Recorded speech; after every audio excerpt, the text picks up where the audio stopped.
how I got out of Zionism. So this is obviously a much longer conversation. This is a really good video. Story. But for the sake of brevity, this person is a settler too. Like, I think he was in the West Bank as well. So in 2018, when I was 20 years old, I was studying in Jerusalem in an all-male religious nationalist seminary. And obviously I grew up very Zionist. And while I was there, I started having questions about the entire population that existed beyond these walls. And as part of my program, there were individuals who were doing this interesting program where folks actually met Palestinians and heard some of their perspectives. And for me, I had heard some good things about that program, and some of the things that they were saying were interesting and appealing, so I decided to go to that program. And I remember it was a Friday before Shabbos, and I was sitting there at 9 a.m. in Jerusalem, and a Palestinian man had come to speak to us. And he was describing how he had to get up at 4:30 a.m. to make it to Jerusalem at 9 a.m., even though he lived in Ramallah, which is only like 7 miles away. So obviously my brain goes, well, that doesn't make any sense.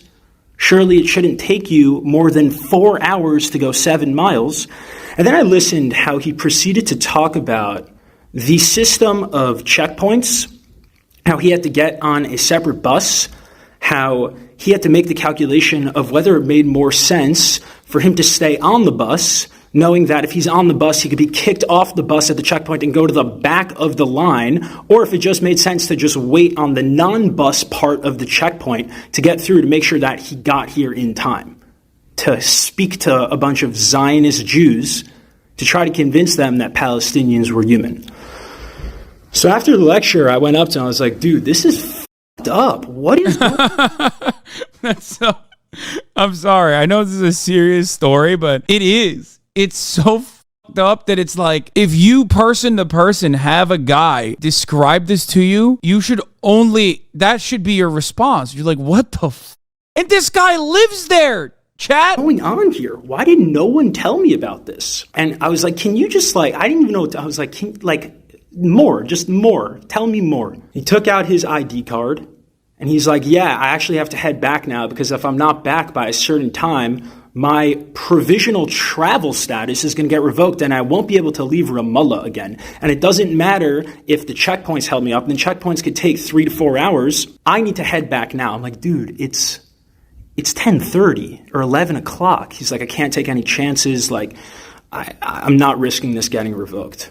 So I said to him, I was like, I need to know more. He said, well, why don't you come with me to Ramallah? So I'll tell you, the first thought that rose in my mind, it was rising and it said, if I go, you will kill me. Because that was the way I was conditioned. Growing up, for me, Palestinians were terrorists.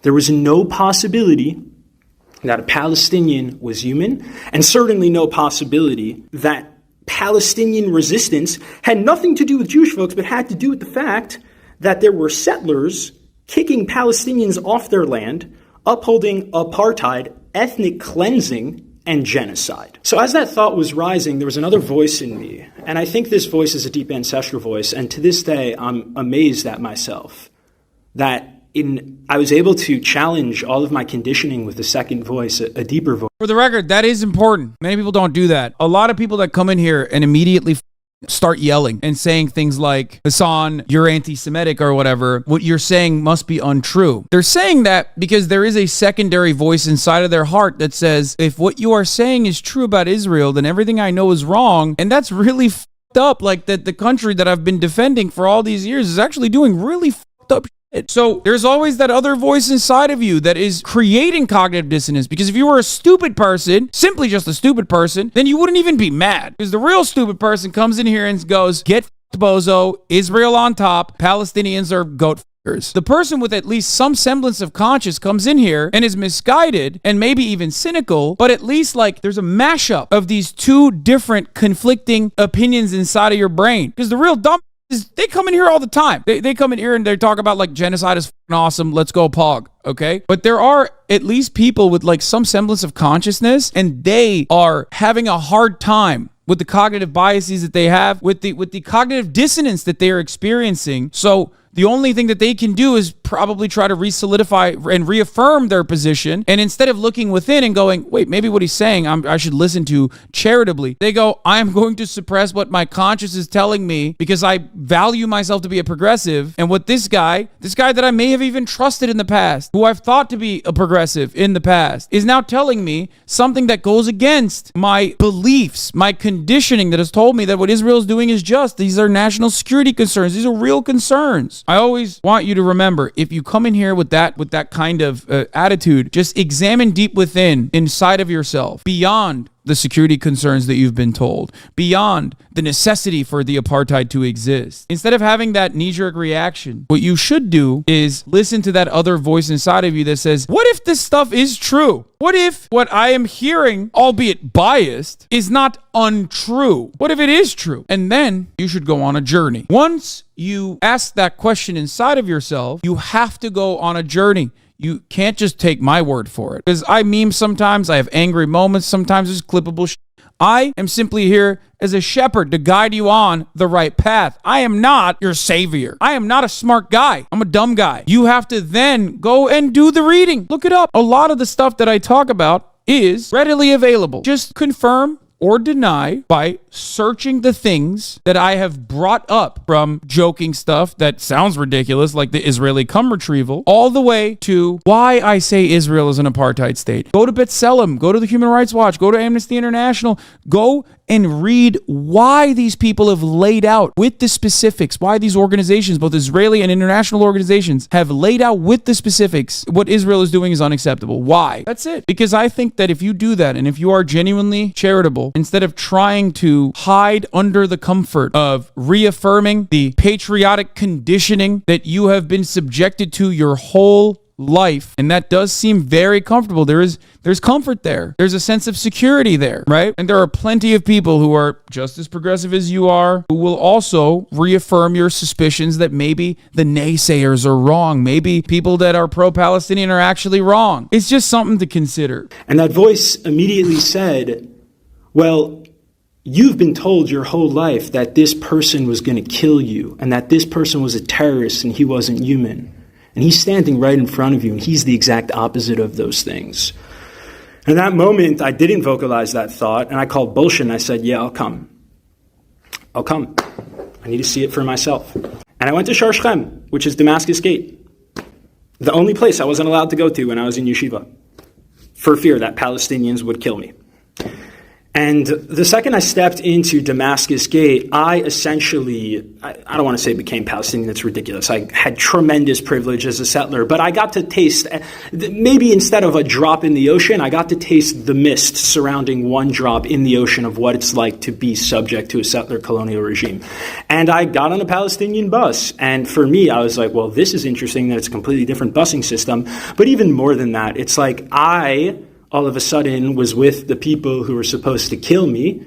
And in fact, the very opposite happened, where when I was on a Palestinian bus, all of a sudden my sense of identity and belonging started to become Palestinian in terms of my sense of where my safety lies. And my sense of threat immediately became holy. Yeah, he realized this is something that I mention all the time too. Like, when motherfuckers are like, why don't you go to Gaza? Like, why don't you go to Gaza and say that? And it's like, bitch, I'm not afraid of Hamas in Gaza. I'm afraid of the IDF. The reason why I can't go to Gaza right now is not because of Hamas. Like, they say this all the time, but like Clarissa Ward, right? Like, they'll be like, why doesn't Clarissa Ward go to Gaza? She has, and she wasn't murdered. You want to know why? Because she's a media person. These people are not like violent, bloodthirsty monsters who are just like, oh, this is a white woman, time to kill her. No, Clarissa Ward in Gaza is under threat, not by Hamas, but by the IDF. Okay? I'm on a Palestinian bus. I am being read as Palestinian in a genocidal settler colony. I am about to go through an hour and a half of military checkpoints in knowing that this occupying army can do whatever they want to me, and the only protection I have is an American passport, which is way more than any Palestinian has, and I was still terrified. And I remember the process of just like this image of a Palestinian father being comforted by his daughter. This man's probably 65 years old, and just me just realizing in that moment, like, the deep humiliation that this person had to undergo. And he was someone privileged who was able to leave Ramallah to Jerusalem. And I remember just going through the Columbia checkpoint, IDF soldiers coming on, harassing us. And I remember going into the Columbia checkpoint and being on the inside of the wall and seeing the beautiful graffiti and seeing that there was a graffiti of someone, a kid with a slingshot. And my Jewish brain at the time said, wow, this is amazing. The Quran and the Torah are so similar. They also have an image of King David with a slingshot. Oh, that's so powerful. I hadn't seen this part. Bro, oh my God. That's so true. King David is like David and Goliath, and yet is vilified. It's vilified when the Palestinian kids do it. And then after that, the bus kept going, and the slingshot was pointed at an IDF soldier. And that's when it started to crumble for me, where I said, wait a second, who's who here? Who's David and who's Goliath? No way, that's a good-ass take. These are the same rocks that my ancestors used to resist oppression.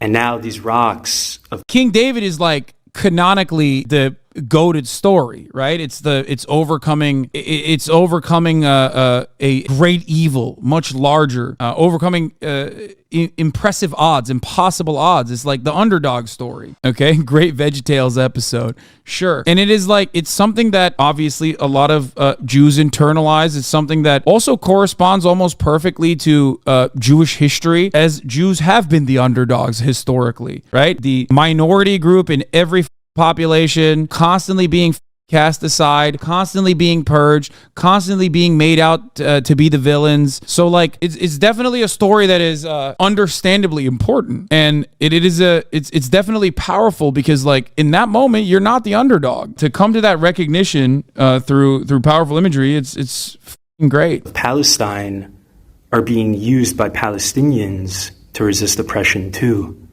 and we have become our worst nightmare. I remember sitting in a bar in Ramallah, this person just explaining to me, this beautiful Palestinian human just explaining to me, being so patient with me, speaking to a Zionist settler, speaking to me and just saying like, dude, like, most people here have never seen Jerusalem. I'm like, what are you talking about? It's literally right there.